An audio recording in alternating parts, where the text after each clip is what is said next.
I've got a clear memory of when Whitney Houston died, because the funny thing was that I was listening to Whitney Houston the day before, which I never do. And my girlfriend and I were listening to Whitney Houston and saying, actually, she's quite good. And then the next day, I went to the newsagents, and it was on the front of all the newspapers that she died. And it was really surprising and a strange coincidence that we'd listened to it the day before.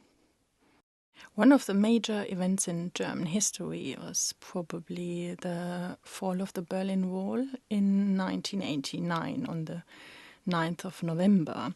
Over the summer 89, people started demonstrating in Eastern Germany and Eastern Europe, and then on the 9th of November, there was a press conference, and one of the major politicians of the GDR said that the borders to West Berlin and Western Germany would be open.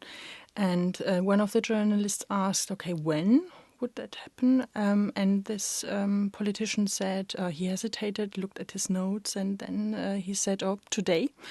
People heard this on the news and went to the checkpoints, and the borders were still closed, but then eventually the border officials opened them.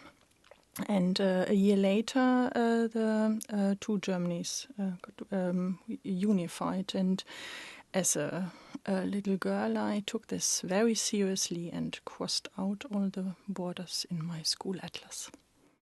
Something I remember very well was when the ash cloud caused air traffic chaos in Europe and people couldn't travel. And I was one of them. And it meant that I couldn't attend a conference, which potentially could have caused big problems. And I was able to attend by webinar online, and it actually went down very well.